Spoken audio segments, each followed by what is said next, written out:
are so excited that you've decided to join us for the kickoff of our 2024 learning series. If you are not muted, I just ask that you mute yourself, only because there are quite a few of us throughout the session. There will be a chance to hear your voices clearly, but for now, we will ask you to mute, and then we will transition into an opportunity to engage with you more fully.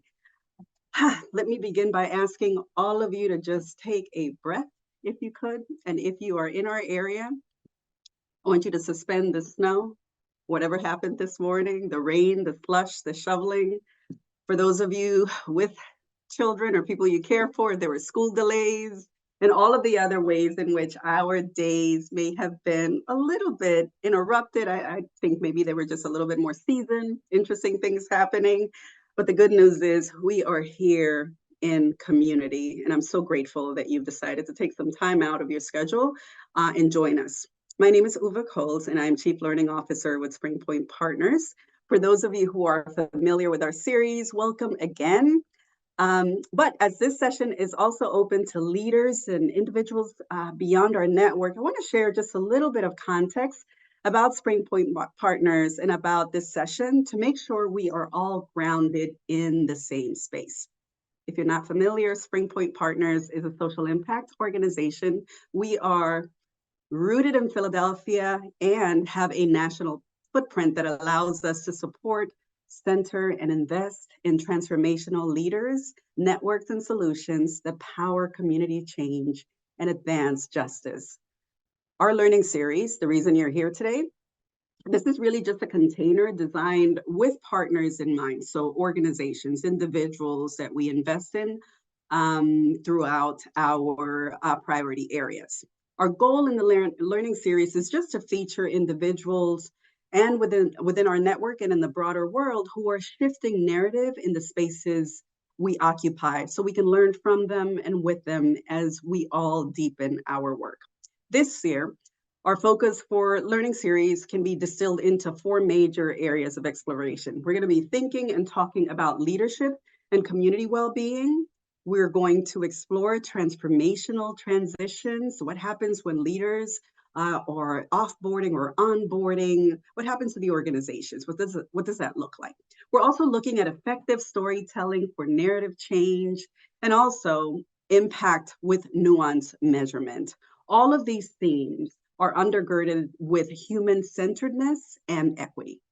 Today's session specifically, building inclusive communities and cross-sector partnerships, touches several of these topics, but is especially focused on narrative change, community well-being, and we will be, of course, exploring what it looks like to really build partnerships in a way that is meaningful and thoughtful and equitable.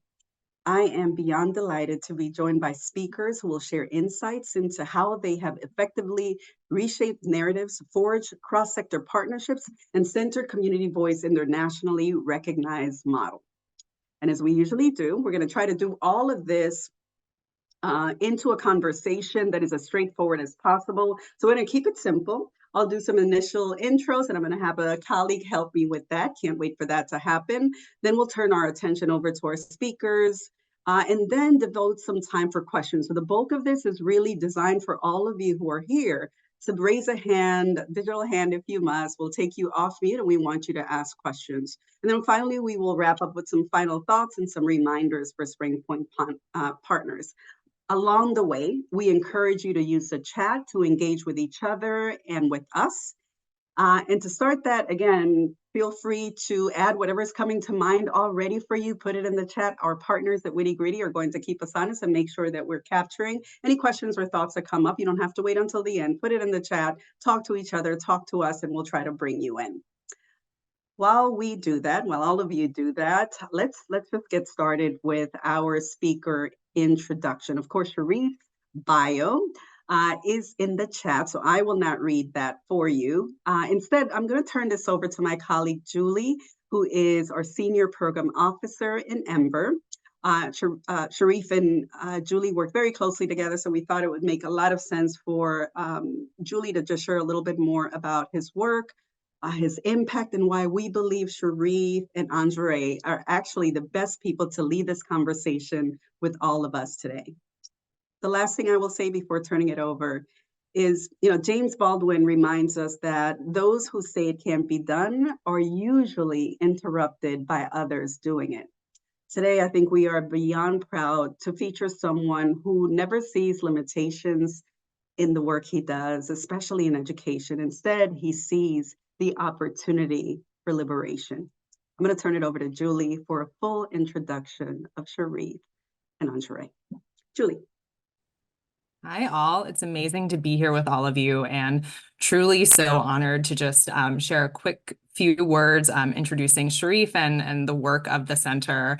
I feel like there's almost no introduction needed, but just to do a little bit of level setting here, Sharif and the center have really been core Ember partners for many, many years, really deeply influencing our thinking, our strategy, how we've approached partnerships within our focus area on diversifying the educator pipeline. The center's work really powerfully spans the full teacher pipeline spectrum, all the way from thinking about, the early pipeline through to a lot of amazing professional learning and development supports, policy and advocacy, really thinking comprehensively about what it will take to rebuild the Black educator pipeline.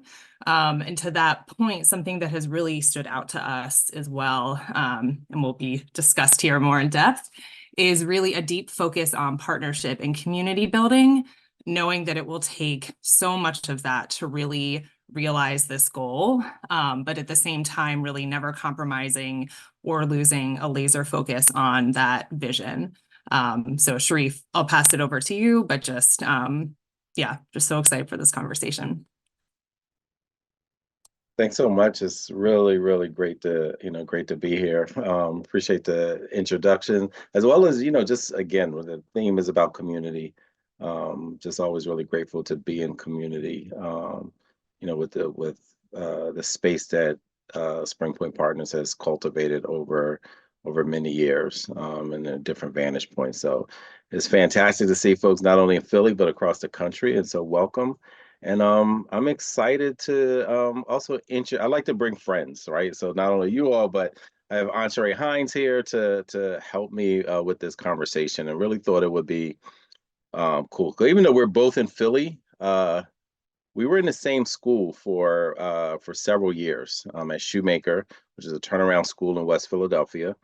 And now we're in this virtual space. And so unfortunately, I don't get to just talk to her in the hallway and in the classroom and before and after school like I used to. So I thought we'd use this space to kind of have almost like a fishbowl conversation between each other, and that we're often like to do, but then also invite you all into this the conversation as well. So last thing I'll say about Hines, listen, when I first met Ansharaye, she was still an undergraduate student. She was a learning interventionist. So I hired her as a paraprofessional. And I tease her, I'm like, you know what? You're the only person in the world that I've actually hired probably 3 times.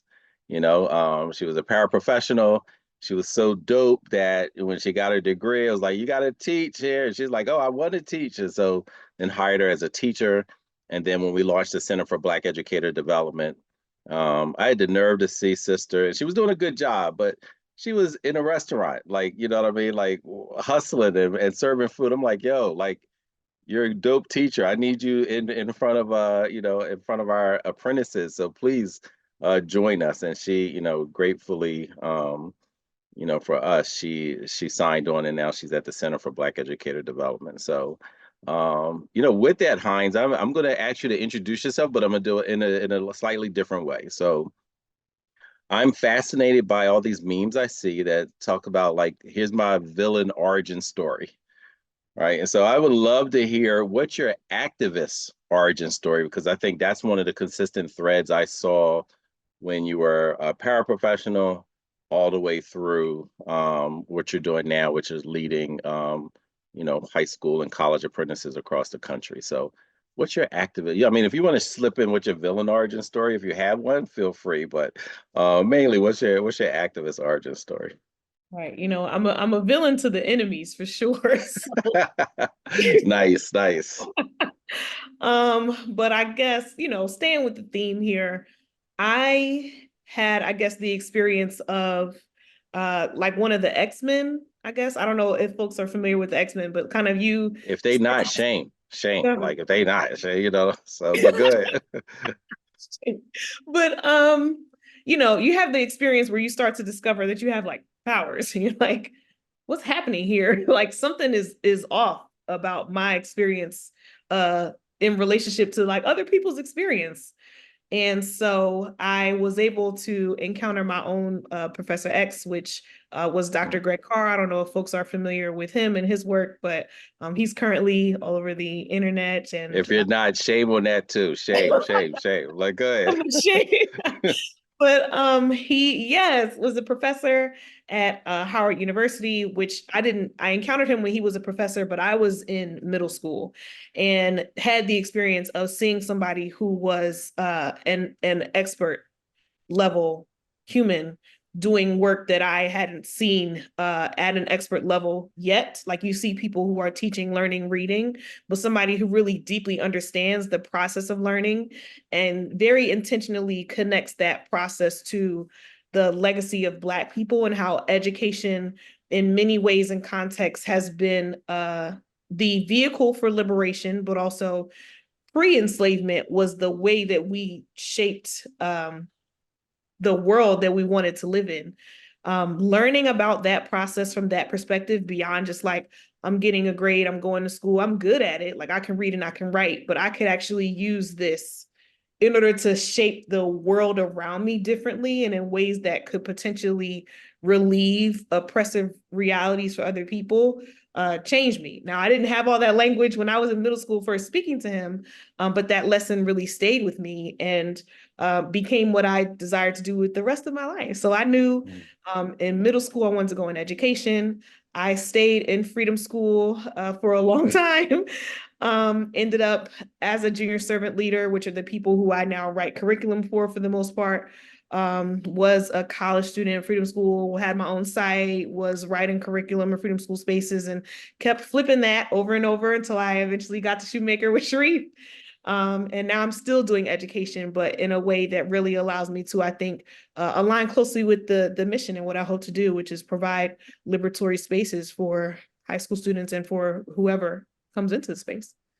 Yeah, that's dope. I mean, when you mentioned that, Dr. Carr, that's probably, if I have a villain story, like that's part of it. Like, Dr. Carr, while he's an amazing professor, like he was in Philadelphia. He worked for the school district of Philadelphia. Like, so he was in charge of our social studies and history. And to see him not there for a lot of different reasons that people decide not to stay in our institutions, right? We talk about students being dropping out, but often they're pushed out. And I would say it's very similarly with professionals who are within institutions, are connected to community, are connected to people, are have a finger on the pulse, but they receive such pushback from institutions that are really designed to reinforce the status quo in so many different ways. So if I had a villain, so and you got kind of two different type of activists, and they say there's another way of the best way to neuter an activist is to hire them. So you have two sides. You have one that's like inside and resisting, and it's the other one that's like, well, if you want to neutralize that activism, that pushback, that resistance against status quo, hire them. And then they'll be in such, we used to call them steel cobwebs, right? Like they look thin, they look like, oh, I can address this, but it's steel. And it's, one hand tied to the opposite foot, and you're trying to change things. And like, oh, we hired you, neutralize. All right, next, let's move on. And so it's really, to me, I think your story of being, being a student, a middle school student who grew up in this activism, this freedom schools movement. And then one of the freedom school traditions that I think really can permeate any spaces, train your replacements. Because the folks who believe in who are anti-Black or anti-Latino or anti-immigrant, they definitely are training their replacements. And as activists who believe in this kind of anti-racist constructs and frameworks and action, we have to train our replacements. So shout out to the folks that poured into you, where you saw a pathway into taking the spaces and then taking what they've done and then moving it forward. I think, just really, shout out to that, that orientation that folks used. We often think about this constellation, right? You can see the constellation of the stars, but we often can't see the stars. We can't see these constellations and the connections because of this light pollution. Well, those same constellations are here on Earth, and we can't see them because of the pollution. The things that get in the way of our sight, the vision, of connectivity, right? So I'd love to hear, from you, like, okay, if we think about the constellation, same pattern that's here on Earth, but with human beings and with society, with the environment, how are you pushing back where you don't get blinded by the light pollution, noise pollution, smog? How are you staying connected in this constellation here on the planet? Yeah, I am going to start, I guess, from my own experience as a junior servant leader. What people treat young people so terribly, like dismissively. Dismissive. We're dismissive of them. Like, what do you know? 100%. And so I had that experience as a junior servant leader, and just really feeling like people are underestimating me. They're underestimating us, but nobody ever asked me or inquired or tried to develop anything in me outside of this space. And I remember telling you, I was quoted in the Inquirer recently about the high school that I went to, and they gave that high school a whole lot of credit. And like, I was like, I hate that high school. Because they didn't do the things that Freedom School did for me. Like the light that they saw in me, the intentional development, like that happened extracurricularly. And this school is supposed to be like the school. And so, just having that experience constantly. Oh, you're And not going to name the school. You just I'm go not brush gonna over roll that. them Okay, under all the right, bus. The alumni are everywhere. Okay, I'm got not, it. I don't know. I don't want to stomp on anybody's No, I crimson feel and you. I gold. feel you. That's appropriate. That's appropriate. I'm messy sometimes, but go ahead. You are. You went to that other school with the orange. You're not gonna roll your school out there either. But so in remembering how that felt, just remembering how it felt for people to not see me as a young person, that is something that I purpose myself not to recreate. So, and I even now, like as I'm talking to people about what the junior servant leader program can be, could be, was, I often have the experience. Here's another like space analogy of having like been to Mars and witness not only like that aliens are real, but like there's a full functioning civilization, there's government, there's structure, there's buildings, there's institutions, and having to come back and like convince, like, no, I'm telling you, there's life on Mars, but like not about aliens, just about a human being standing right in front of me, like a high school student. Like, I'm telling you they can do this. I'm telling you that they think. I'm telling you that they read Du Bois. I'm telling you. And that work, just because I had believers, I strive to be a believer. And I hope that I am modeling what that looks like and feels like for enough young people that somebody will one day stand in a gap and be like, I had a believer. I have to make sure that somebody else is holding open the door so that more people are able to be seen fully for everything that they are and everything that they can be. So that's my answer to that. But I actually had a question for you, a similar question. Like, we are, striving to do the things that we are doing and are very forwardly liberatory about our education work. And that is not, in some landscapes, some townships, some states, there's a lot of pushback, like politically and otherwise. So how are you staying like mission driven and like unwavering in the midst of like the resistance that's mounting against the education work that we aspire to do? Yeah, no, I think that's something we've definitely, thought about, spoken about, been confronted with. Just this idea of you should hide the truth and you should, change narratives. You should,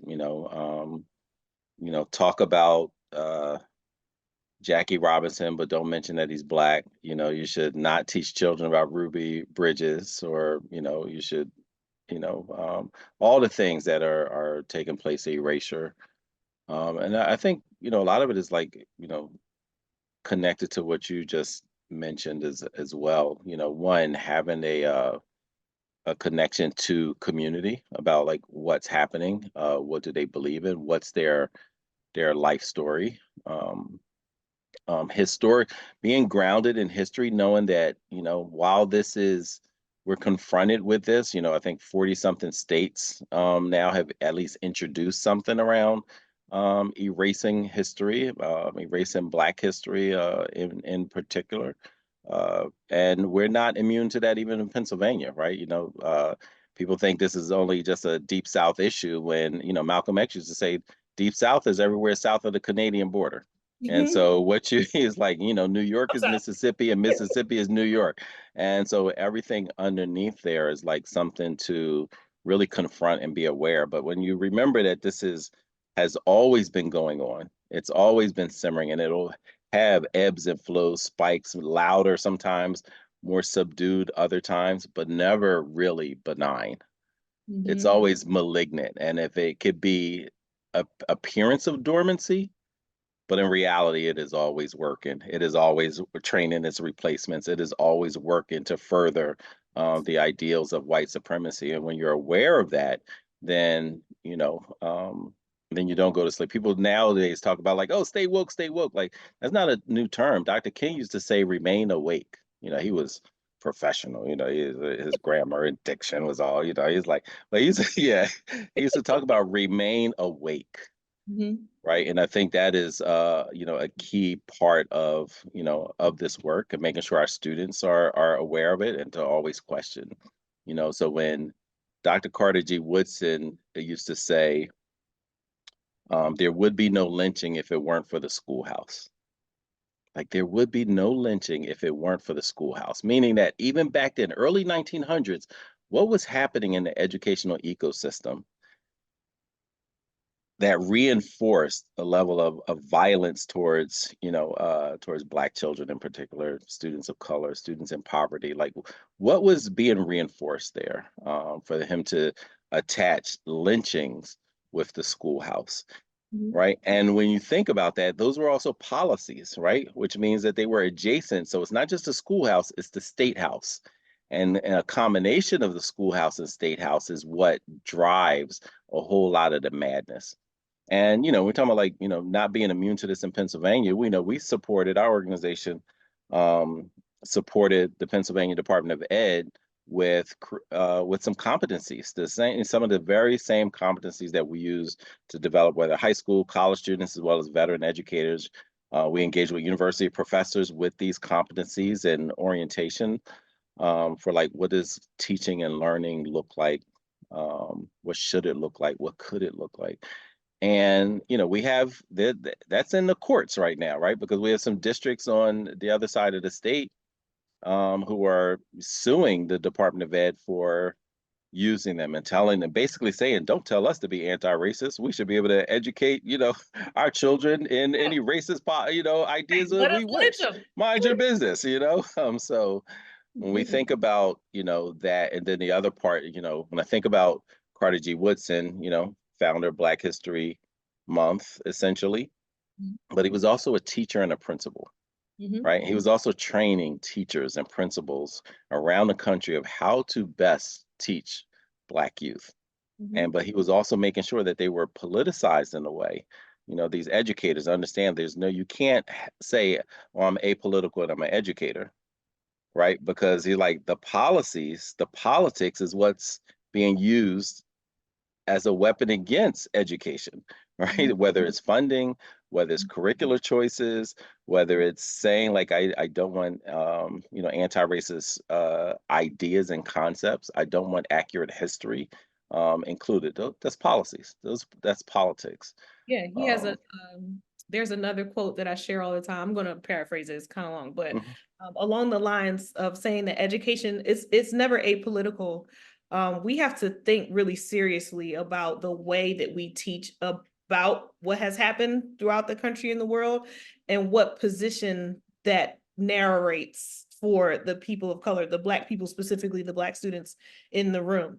And he says, like, you know, after we've taught about the pillaging of the world, we should then turn our attention to teaching young Black people about their art, their literature, their culture, their stuff. Because otherwise, if you skip that part, everything that they learn about who they are, where they've been, and their place in the world has been generally at the mercy of the people who brought the force. So, but that's a distortion. Like, that's not what happened, but continuing to perpetuate that narrative upholds a certain power structure that's beneficial to a particular group. And they're not incentivized to change that. So again, that's why, I'm happy to be doing the work that we're doing, but there's 100% the pushback. And I think that's the other thing to me that's really important about the training replacements component, because I think about standing here and the people who brought me here alive currently, like my elders and the ancestors before. Like, I really think of it, it's a protracted struggle. It's a process. We're all adding our links to the work, or we're all adding our bricks to the building. So I got it. Like, if nobody else is going to stand here and do it, or if I find their work of value and want it to not be in vain, even if, everybody may seem to be dormant, like you said, like it may look like we're not under an immediate threat right now, but they're always moving. So we always got to be moving. Like, somebody's got to be constantly bringing in the cement, adding on to the foundation. Like, and again, my hope is that I am doing this well enough and modeling it well enough and instilling in enough young people the value of this in this current moment that they will add the bricks too. And there's also, I tell this story too in Freedom School or other spaces, like the temple at Karnak, which is in Egypt as people know it right now, took hundreds of years to build. Like, people's lifetimes, like people lived and died while this thing was being built. So you don't see the end, but you see the blueprint. Like, your part is to do your part. Like, let's all continue to carry, yeah. Right? And then this thing will be here thousands of years beyond what we currently experience, but we got to do what we can do right now, even if we don't live to see the finish. That's why this work for me is really so important, but also why, it's important to have a community, because none of this happens alone. And I've really been thankful to you for that. Like, even though, like you said, we're virtual, we don't get to stop each other in the hallway, and like, you're not giving out noogies or nothing like that. But, I do appreciate that you continue to lift up like the community building component. And I didn't even know that was going to be a theme coming up today, but wanted to thank you for that, but also just ask you about why for you, like, that community component is so important to the work that we do. Yeah, I think some of it just came from my growing up in a bubble that was a very deliberately created community. As you know, like I didn't go to traditional public schools till high school. So before that, it was a very specific, deliberate. Matter of fact, today on my Facebook, what is it, reminders or memories feed, it was a picture of me, in front of my elementary school, which is in Germantown on Queen Lane, 422 West Queen Lane. And, I'm staying, I went there just to visit there as an adult.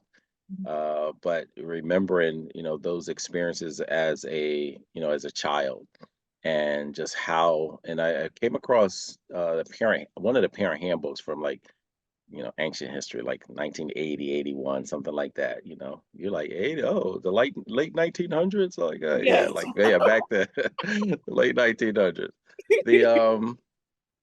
And I read like one of the paragraphs, and it said to create a deliberate alternate experience for Black children in Philadelphia.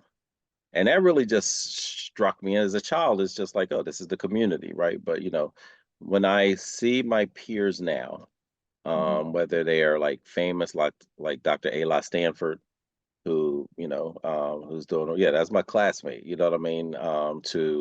To folks, who are in the music industry, or folks who are teaching Black children how to swim or play chess or read, or professors, like, they all have this like orientation of servant leadership. It's like the Ella Baker School of Thought kind of thing was baked into that, as well as this idea of resistance. And I think that, so growing up and making the assumption as a child that this is community, this is what everyone strives for, long for, is used to, then to be thrust in situations where that wasn't, forefront of adults thinking, to protect it, to curate that, to nurture it, to support it. It was so foreign to me that initially I think as a young adult, I reacted with anger, and just frustration because I couldn't really connect the dots between why I was feeling, and I wasn't going to no therapy. So this is my own therapeutic thought that I kind of thinking backwards it came, but back then I wasn't, I was just Proud like, of you. I'm proud of yeah, you. later I realized like, wait a minute, you were an angry young boy at that time. One of the things I think was specifically missing a huge gaping hole. And that's what I say when people have like these anger and wound, like it's really a wound that's inside. But until they figure that out, I think a part of that was a missing community. And so coming to realize that, and at the same time being recruited and invited into the teaching profession, then that was the first time I got to see it again. Like, oh, this is this is it, right? Like this is where it came in. So being able to be a new teacher in this dynamic, amazing school in Southwest Philly, Turner Middle School, I think was really for me the grounding part of like just understanding. I was there for 10 years, right? And seeing, you know but it was very, very different, right? Like, you see schools now, half the staff were brand new teachers. It was like 50 or 60 teachers there, and it was only two brand new ones. So you can imagine how we were enveloped in the community and taught and raised. I just feel like, I was raised in this, not only as a child in this activist community, then I was raised in this educational activism, very specifically at Turner Middle School with these just dope teachers, who just poured into me and reinforced like, oh yeah, what you were missing. And that was really started to be the salve for the wound. And then I don't want that wound to come back. So I stay it's so selfishly like I need it. But also just later as a professional started seeing the research behind it, knowing my own experience, knowing students who were, either deprived of it or benefited from it. And so for me, it's just a grounding principle, whether it's in school, adjacent to school, in the education system or whatever. Not being connected to community means that you're actually enlarging your blind spots. And our goal, what we should be doing as human beings, as leadership, is shrinking our blind spots. But you'll never do that if you're disconnected from the community. Absolutely. Yeah. You just reminded me of there's a Du Bois quote at in the Education of Black People, the collected essays. I think which we read with the JSL. That's right. That's right.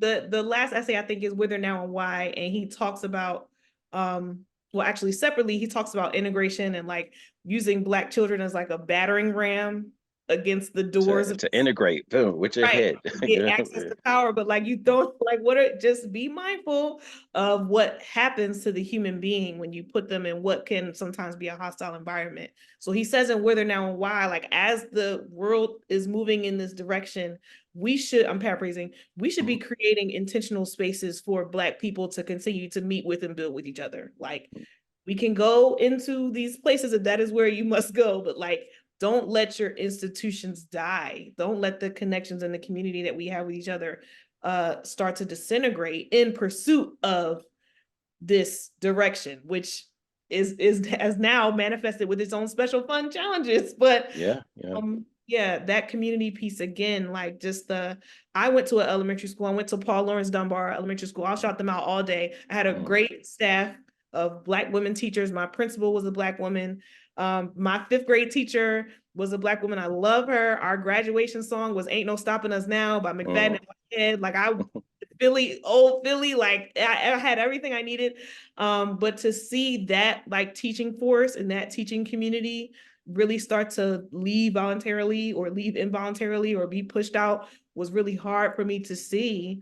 And especially in the teaching climate right now, all of that starting to like, just the teaching force getting younger and younger. And like, I think some of it has to do with just the industrialization or institutionalization or like turning a school into a machine or like into a certain type of thing where human beings can't exist in it anymore is something that we got to really be careful of and like build against, especially as we're doing our work to try to bring people back into it. That community aspect is so, so important. So I hope those of you who are in education, please think about the community in the spaces where you are. Think about the teachers that you have in front of students and how those students are feeling in that community, whether the teachers are feeling connected to a community, because the fun thing about our career exposure program is that it's not like we take them to another place to shadow the professional. Like, we don't take them, it's not like a doctor program. We take them to a hospital, they go see a doctor, they go to a lab with an engineer and start to invent. Like, they see teaching professionals every day in a building. So whatever they are seeing is what their current understanding of what education is. And we are building the alternative narrative and investing it with purpose that they may or may not see and all of that. But like, sometimes we are swimming against the current because of their current experiences. So community building, really, like, people feel like it is a trivial thing and like secondary to like getting the knowledge in the brain, but it matters so much. It matters so much. Yeah. And I see that a lot, whether, in education, outside education, where it's almost like, hey, I'm going to build this and then I'm going to engage the community. Right. It's literally like as backwards as you can, be when thinking about no matter what space you're in. And the other one that I want to, really highlight that you brought, because it leads me to my next question, is around the youth and engaging them. So again, not even just, in education, outside of education, we even, when I was a young principal, we had made the commitment in our school to stop asking kids, what do you want to be when you grow up? Just like it was certain things that ban. I was like, so we're going to ban, hey, get your education and then, graduate, then leave, get out of here, move on. Like, we're banning that idea, that concept, because, what I would express to the staff was like, what you're telling them is like, there's nothing worthy here where they're from. So basically you're telling them they're not worthy. Their grandparents are unworthy. Their community is unworthy. And to them, it was a foreign concept. It was just like, oh, I was just trying to say, like, yeah, like, no, they can go explore. We got Matthew Henson and we got Mansa Musa's uncle. We got explorers, right? Like, so that's fine. But to tell them that they are, coming from trash and go elsewhere to gain humanity is insane. That's madness. That was one And thing we wanted to it's ban. colonial. It's like a Yeah. colonial education. Oh yeah. Oh yeah. It's like, Yeah. well, here's the first universities and libraries and stuff, but I'm gonna send you to Oxford to really Right. get an education. Like, Yes. well, mind you, they were, but what about teaching the history? Like, where were the Greeks and Romans getting their education There you from? go. Right? Exactly. Like, just like interrupting just this natural, train of thought that people grow up in. And I think it also speaks to our, our pedagogy, like how we're teaching, right? And so when Malcolm, one of my favorite quotes is like, out of all of our studies, history is best qualified to reward our research. And I always think about like that, no matter where you are, the history, like no matter what uh, work you're involved in, studying the history of that work. If you're an engineer and you're not really looking at, okay, how have engineering been used to either support justice or undermine it? Law. If you're on your way to, I was on my way to law school before I got invited to education, but I wanted to deal with, okay, how has law been used to oppress people? Then if I know the history of it, then I can better understand, okay, this is where we are now. This is how we move forward. Medicine, right? Is there a history of medicine used to oppress? Economics, is there a history of that? But a lot of times we want to erase, like, just ignore that and just move forward, like, so not understanding that. And so I think, for so many people, there's learning and unlearning. One of the things that I love that you've incorporated in the curricula and everything, whether it's education, everything has a curricula. It has, just like every time has a soundtrack, every profession, right, has a curricula, said or unsaid, written or unwritten, it's there. And so when we encounter educators around the country, even around the world, they're often trained in white educational theory, white behavior theory. And any educator will say like, oh yeah, I spent hours writing or reading about Sigmund Freud, John Dewey, B.F. Skinner, Piaget, folks who had educational theories that never included people of color being the majority of the student population, you know.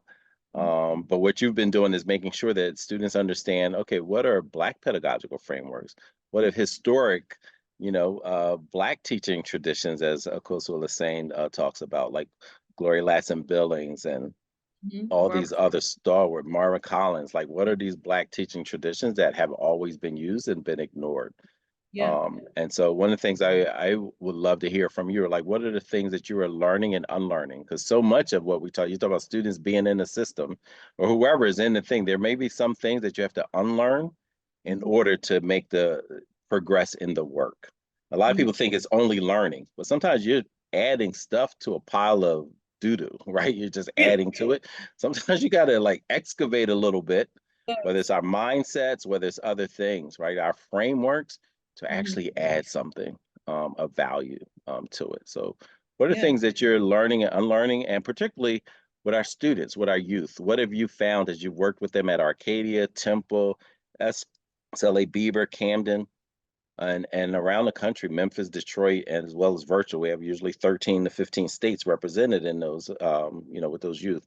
What are you finding that you have to learn and unlearn as us as adults, you specifically, but adults in general, but also children, so that they can see their own constellation and see their own greatness and potential? What do they have to learn and unlearn, and what's our role in helping them? One of the things, like, oh boy. So one of the things I think I've had to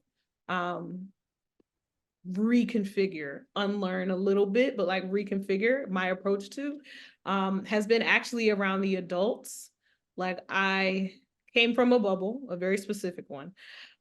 So I am now approaching the way that I have expected adults to approach children and young people, and like like everybody's not coming to it with my value set.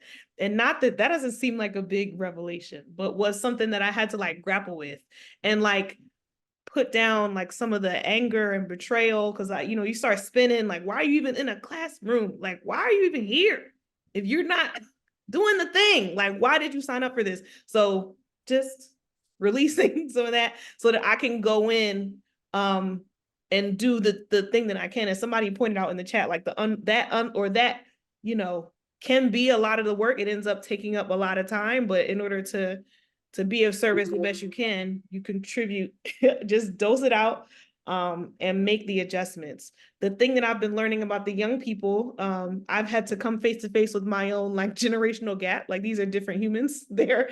Even though I feel like I'm still young and spry, they are not of the same generation, and have had different challenges. Like I think especially given us coming on the back end of like a universal educational disruption, really having to wrestle with what that means for this young person who's gone through something that I cannot even grapple with.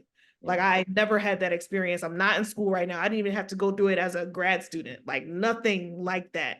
So how do we now, and this is something that we're going to be dealing with generationally, how do I now approach the work that I'm doing with that context and still do what I can to help this young person reach the excellence that I know is in them? Like, how do I navigate that? They are teaching me joy. They're teaching me creativity. They're teaching me vulnerability. Young people appreciate you when you show up and are honest, 100%. When they show up and they can understand you, who you are, they'll call you out, just teaching me how to navigate conflict, all sorts of fun human development, working with them, with human beings. So yeah, those are the things that I'm getting. I think that I've been just coming into a different space as kind of somebody who's now elderly, like a mentory position, and not so much the person being poured into all the time. So I always am trying to call you a Baba when I can, and like put you on the Baba level in our community. You're like, oh no, nah. So even though a lot of people see you as that, so I've settled for calling you my old head. I look to you as a person who I'm 100% learning from. So I guess what I would like to know from you, like you, or just affirm you 100% are like leaving a legacy. We are marching behind you. You have done really important things in Philadelphia and made changes happen and shifting institutions and all of that stuff. Like you have it. So what do you think you would say you hope to be like your lasting impact? Like this is like a meta question, it's getting deep, but like what do you think would you say, like, if I've done this with my work, then I'll feel like, yes, I've done the thing I came to do? Yeah, that's a tough one. I'd have to really think about that some more because when you're in the middle of work, I can't even imagine thinking about like, hey, so when I'm done, like this is I mean, but the one thing that I hope for any, movement to kind of like reshift or just change things, I what I hope is that people realize, their humanity is worth fighting for. That they realize what they're worth. And it's the same thing I tell my own kids. I'm like, number one thing is I want you to know how worthy you actually are. Because if they know that, then that's the first like inkling of, like kind of stealing your spine, focusing your gaze, and moving your hand and feet to work towards something, right? But if you don't think you're worthy of uh, a just environment, a just educational system, accurate, information, like if you don't feel you're worthy, it's not much that systems and constraints have to do but keep reinforcing. It's like back to Carter G. Woodson, right? Like if you don't think you're worthy, we don't even have to tell you to go to the back door. You'll go to the back door, and if there's no back door, you'll create one for yourself. You'll Absolutely. automatically put yourself in a submissive position in society because your mindset is already trained and refined to think I'm not worthy. So if anything, I think just a level of resistance, whether to question things, whether to be a deep thinker about things, and then be able to organize with other folks. So if anything, I think that's if there's any drop of that, I think would we say all the time, MMM, mindsets matter most. And so if there's any way to just support that, no matter where human beings are, that their mindsets will shift and shape. And then I think the activism, people talk about Dr. King a lot as far as like, the moral arc of the universe. But he also talked about bring your hammer. Don't wait for it to bend.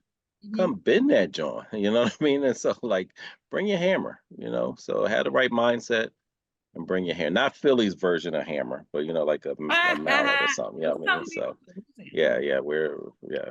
So I'm going to hop in for just a second. I'm pretty sure all of us could sit down and just sit at your feet and listen to you for hours on hours. But then there's the reality of how much time we have together.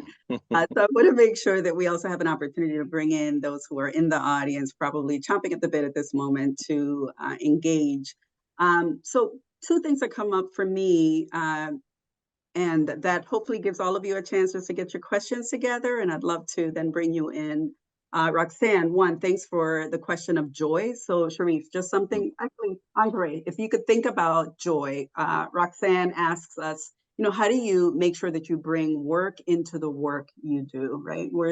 How do we see joy, that necessary competency, feeling, strength really in the work? So if you tuck that under your seat for just a second, I'll start with you, Sharif, and just ask, we talked a lot about community and really centered us around what that looks like and the time investment and thought investment, mindset investment that is required. I'm wondering about partnerships.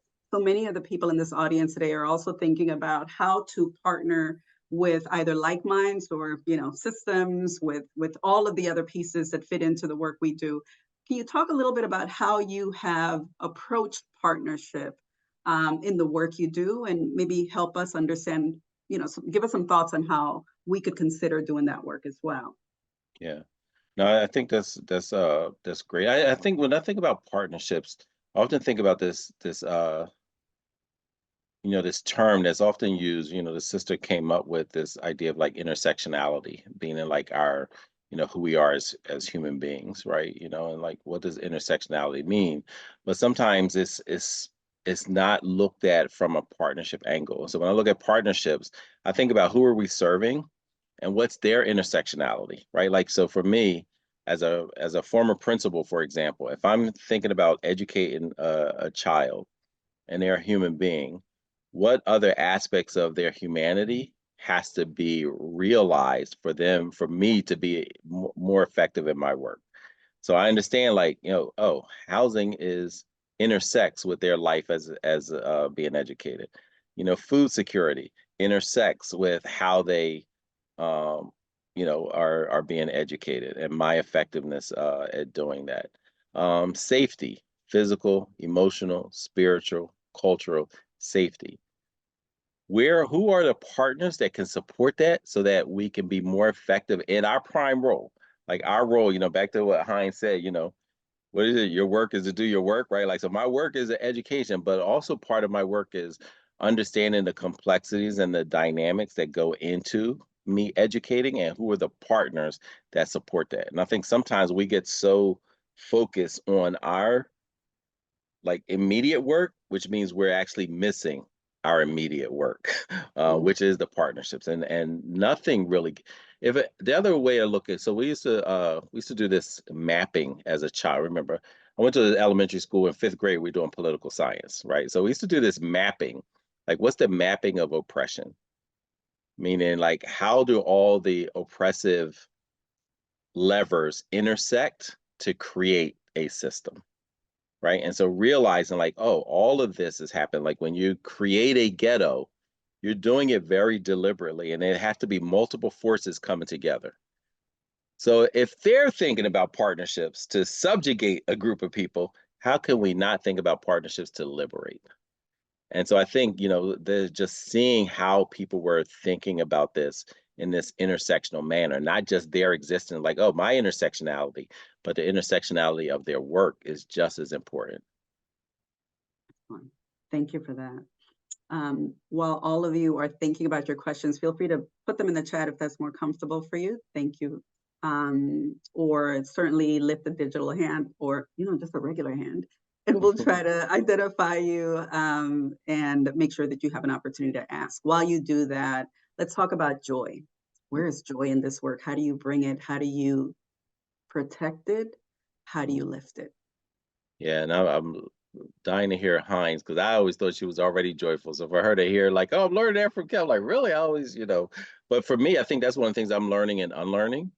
And like is the context and just like reframe it. So as a child, I feel I had a very joyful experience as a child, but I didn't reckon, I thought like in the adults that they just were about the work, right? And so one of the things I'm trying to unlearn, and this is an area that Hines has pushed me over the years, like some of the self-care and joy. Sometimes I would look at this as self-absorption, like, yo, always talking about joy and self-care, like do the work. What's the matter? Like, so for me, my unlearning was just like a generational thing.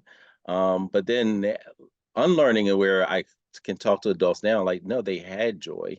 But and I had a joyful childhood, but it was still, it just seemed like they were only about the work. And so that's when I see pictures of Malcolm X or Fannie. One of my favorite pictures of Fannie Lou Hamer smiling. That's a rare picture. I rarely saw, usually when I saw her, she was about the work. And that was the image I had of adults when they start doing justice work, that it was, ain't got nobody got time. I remember people saying, like, as a child, like, we ain't got time to show our teeth. We about to work. You know what I mean? If we said we were tired, they would look at us, and I'm talking about like we're kids, elementary school kids. These are our stats. They're like, we're like, oh, we're tired. Like, you think Harriet Tubman could say that she's tired? You think that Medgar Evers could say that they're tired, right? And so like part of that was just so ingrained. And I think a part that missed generationally, but then also I'm trying to unlearn is No, like joy is an essential part of fueling the resistance. Joy is an essential part of continuing the work. And it may look different for everybody, right? Like just finding what brings you a individual joy. I think part of the danger is making sure is preaching that joy is the same thing for everybody. When it's not. It's really finding what is your thing that kind of, you know, brings about some level of rejuvenation. And so I'm still not 100%, like embraced and comfort, because sometimes when I hear joy, it looks different. But and I have a bias towards joy in children. I'm less, adults joy, but like whatever, like do the work. So I'm still struggling and working through all of that because I think it's a little complex for me. But I think that this, the idea of finding something that grounds you, and brings about your, it fuels your why, in so many ways, and particularly for the folks that we serve. But that means if we want to see it in the people we serve, that means we often have to make sure we're seeing it in ourselves too, just like anything else. So I'm very, very imperfect in that space, but I am reluctantly joyful in navigating it, so. Reluctantly joyful and navigating. And I'm gonna have to hold. Look, I'm a seething cauldron of conflicts, as they say, with some stuff. Like that's one of them. I'm still learning. Paradoxes. Lift Quite you a up. few joyful people in the chat, but Ansharaye, what are your thoughts on integrating joy into the work, imperfect as it may be? Yeah, I think as an educator, specifically as a teacher, it is important to not show up as like a pillar of misery or like an instrument of oppression. So you can be a source of somebody else's misery. But also the role, like I remember thinking to myself and communicating with other folks. Like there were mornings where I would wake up, I was just telling my mom the other day, I would wake up and my heart would be pounding, like pounding, like, am I about to keel over? Like this can't be healthy. Multiple days, this is not good. So showing up in that space for children, that can't be good. Like that, all of that is coming out of me onto them. But also just I can be in the midst of me being very like purpose driven and focused on like all of the implications, like I'm trying to save your life, education is the way, you gotta learn. It can get real like urgent, and sometimes I'm like, like sis, I just need, this is not what I need right now. Like let's just be together. Like I know that you want to put the knowledge in my head, but also you being here and treating me like a person is also really helpful for me. Like, can we spend time? Is there like, let's laugh. Let me tell you a joke. Like, let me tell you about what happened to me. Like, let me relax for just a second. Like that stuff. I learned to be like, oh, okay, like this, like you just said, Sharif, like this is a part of it too. Like, yeah. work, like the building doesn't always have to be like, sprinting out of the gate. Like the things that we do in order to hold each other, because that to me, I learned like can lead into a child really loving to be in the space and then loving learning. Like I get real activated and excited and I feel joy when I'm learning about things that fascinate my mind, but people are not in that headspace. Like I got that, I'm bringing that. And part of the way that I cultivate that is being able to activate those feelings in other ways. Like, do you feel closeness? Do you feel love? Do you feel joy? Are you happy? Do you feel cared for? Do you feel seen? Please do this for your teachers or whoever is working in education, like provide space. Don't give out another piece of pizza. Like give a person the ability to really like recognize and see them. That is going to yield you more than just like a token, thanks for being or whatever. Like sincere investment, sincere space holding, sincere connection is what I learned to do. I learned to pull that lever rather than the other ones I was trying to force. Yeah. Well, don't hate on pizza though. But Enough.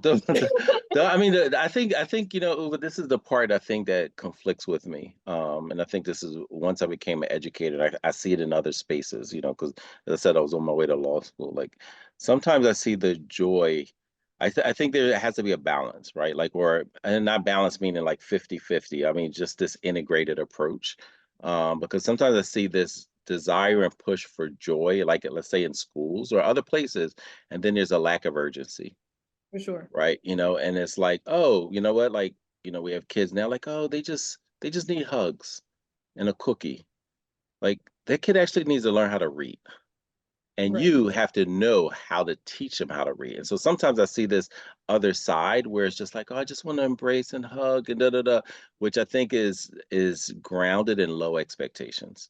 And not only 100%. for the people being served, but for them, their own self-efficacy is so low. It's just like, well, that kid is poor. I can't really move it. So the best I can do is make sure they feel good in their illiteracy. Make sure that they feel they have positive self-esteem. I'm just like, what better way to improve someone's self-esteem than making sure they are literate, problem solver, great communicator, right? And so to me, I think that is a part of like what it's like time. Behind you might remember, like, when we used to do our staff meetings, sometimes I would talk about like time sucks, because we had some folks who just like, oh, well, you know what? I want to be able to help them transition.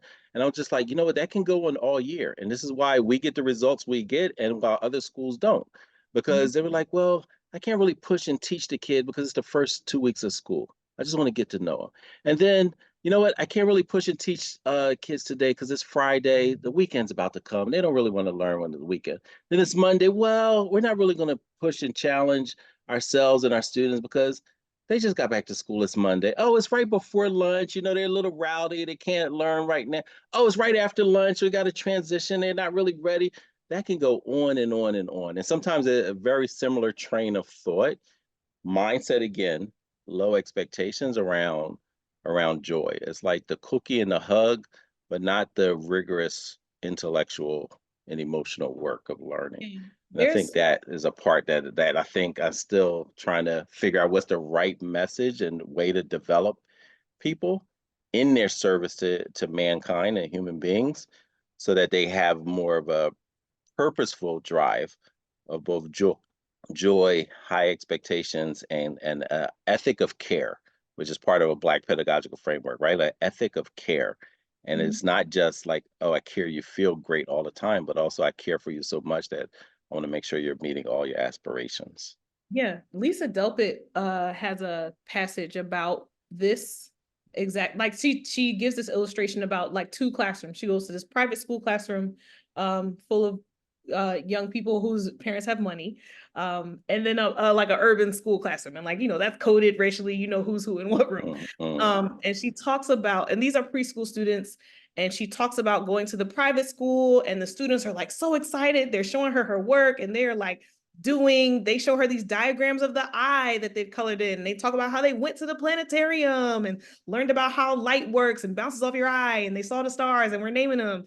And then she went to the urban school classroom with the young people, and they were showing her worksheets where they were writing sentences, and they were excited, but they weren't getting the thing. And she talks about essentially how you love students into like mediocrity. Like you stop pushing them because you're like, oh, this is the level at which I can do this with you. You can't go here.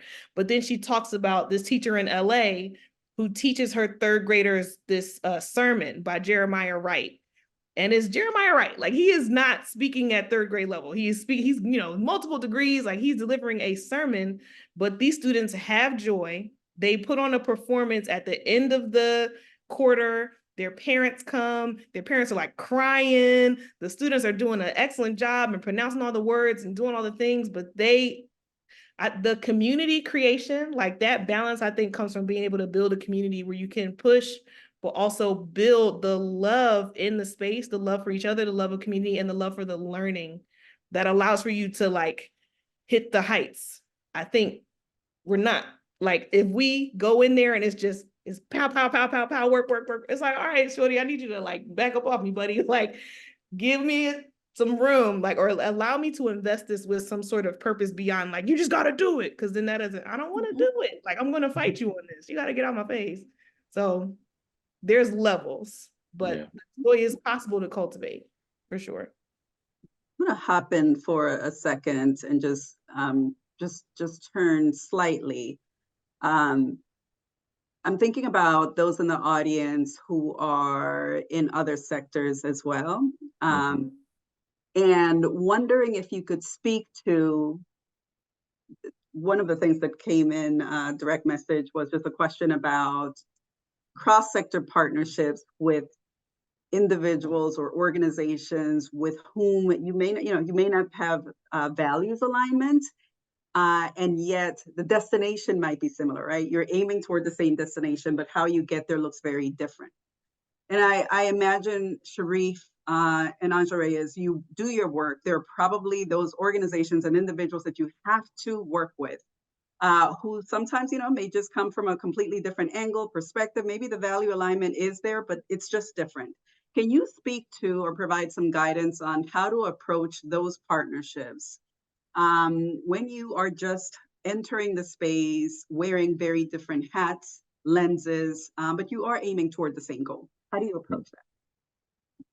Yeah. I mean, it's much easier if it's values aligned. I do think that's important, because I think the intention behind is critical. So I think we have to be, sometimes, pretty discriminatory about like how and who you're partnering with when you're serving, communities, because, it may look, beneficial, but then, it can also be very damaging. So I do think that that's a really important piece, but I can give a concrete example.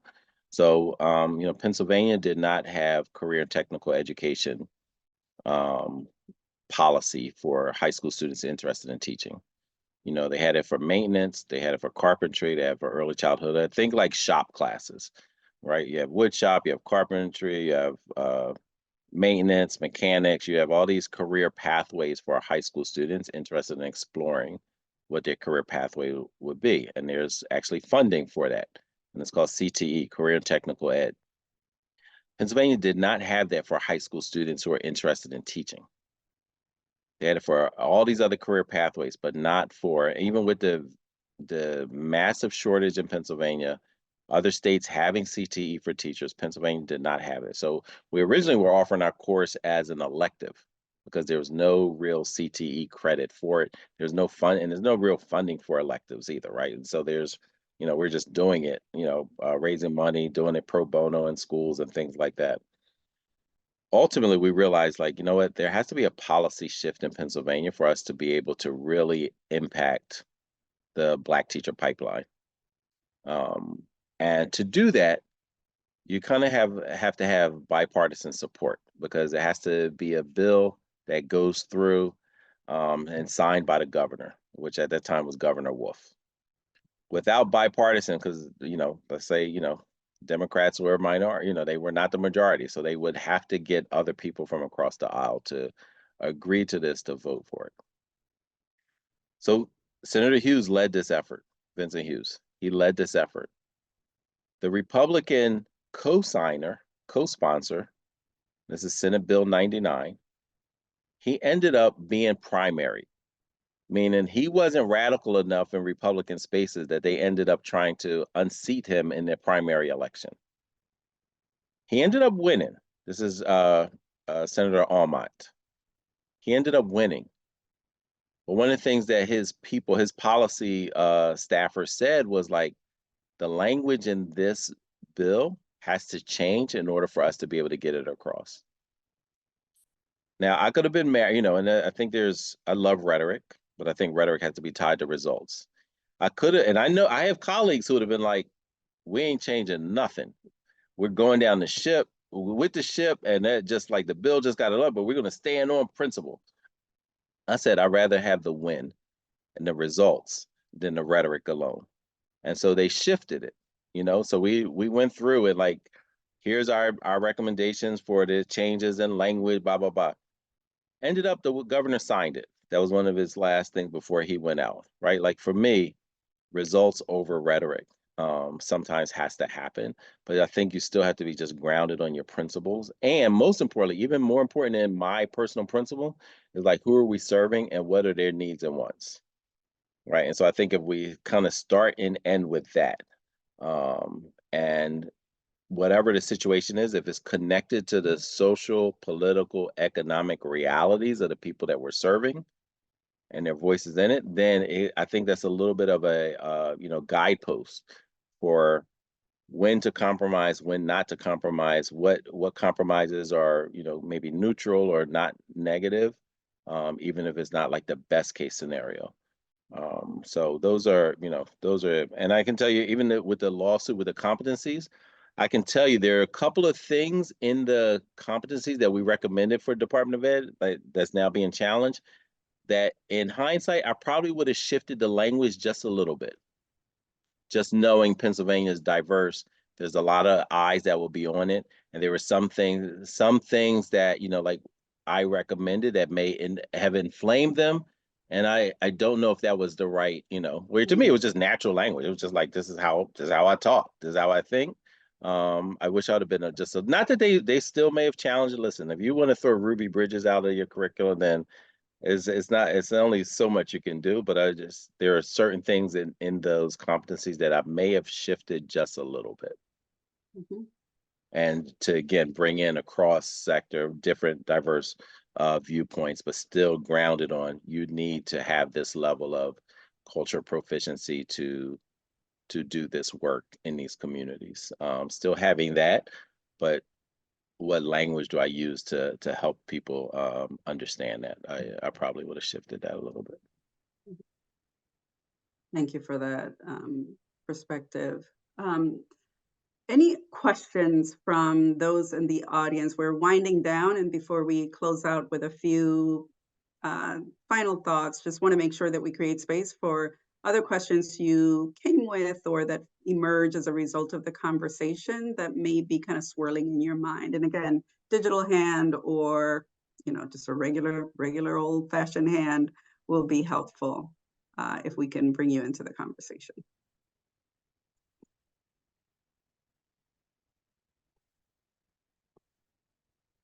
Okay. Excellent. If anything comes up, certainly feel free to put it in the chat. But I think before we got on this call, part of what we talked about was we would have a natural conclusion to the discussion to make sure that we had some space to speak about the importance of community centricity, the importance of cross-sector partnerships, and certainly respond to any of your questions, but recognizing that sometimes you seed a thought, right? And after it has a chance to sprout, you may need to come back and have a follow-up conversation. So with that in mind, closing thoughts for Reeve and Ansharaye for the rest of the group that might be helpful. Yeah, no, thank you. Again, thanks for curating these spaces, both virtually and in person. I think you all play a really important role in not only our sector but other sectors. There's much they can learn from your work. And secondly, just as a community, many of you I see I'm just now looking through this, the different window. I'm like, oh, so and so's here. Oh, so and so's here. Oh, there's coverage there. Oh, there's, so just always great to be in community. And then I think thirdly, the thing that I remind myself and I would remind all of us is to really tap in, no matter where you are, no matter what your work is, what type of justice that you're working towards, please look at the youth in your communities as part of the problem solvers. I would just reiterate it, no matter where you are, like really asking them, what are their, what problems are they trying to solve, that's related to what you're doing? How do they think about it? How it interacts? And then most importantly, how are they, if you're already engaged with them or in the future, ask them how they're experiencing your leadership, your team's leadership. Understanding how the youth are experiencing your leadership and your work can be one of the best informing perspectives that you could have. To me, that is the real strategic plan is, oh, we're changing this or we're shifting this or we're doubling down on this because this is what the youth said.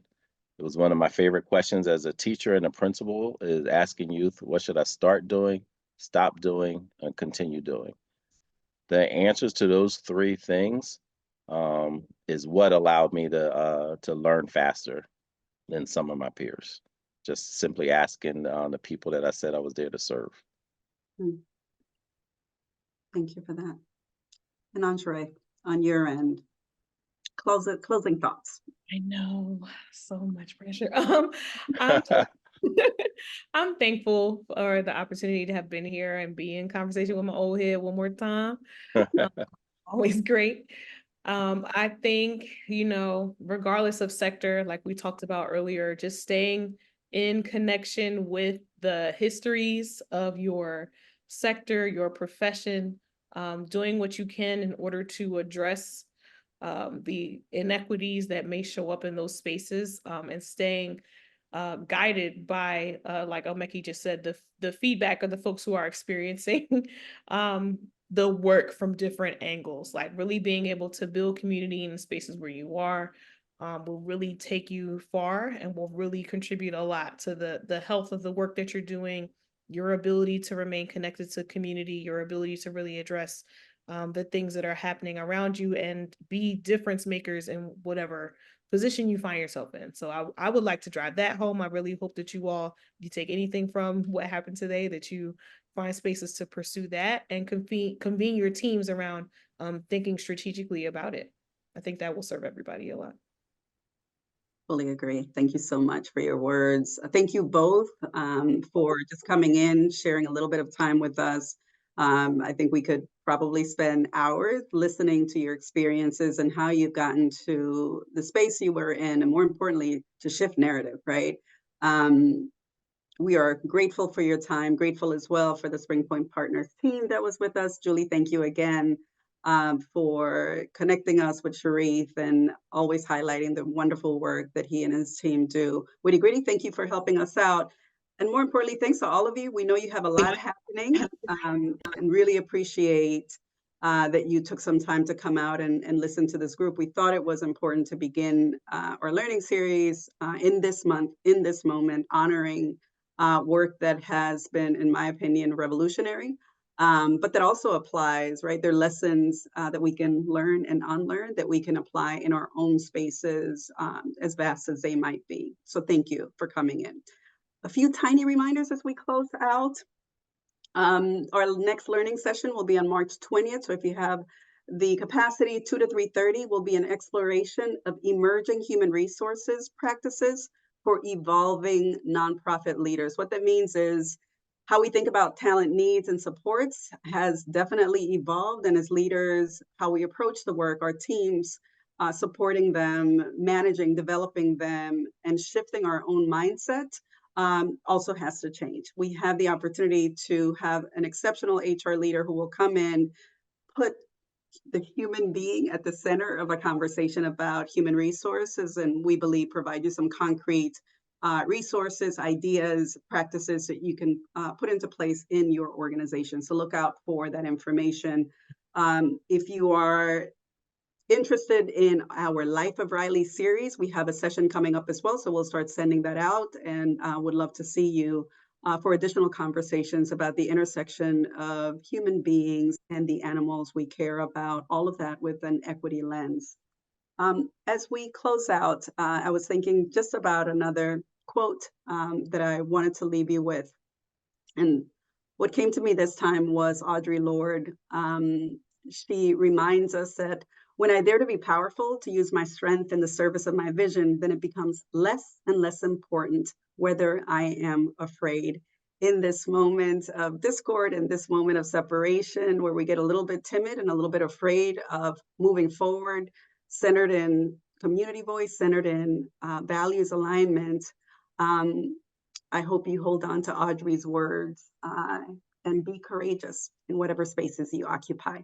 Thank you all for coming out for our learning series and our learning session. We'll see you soon. Thanks, everyone.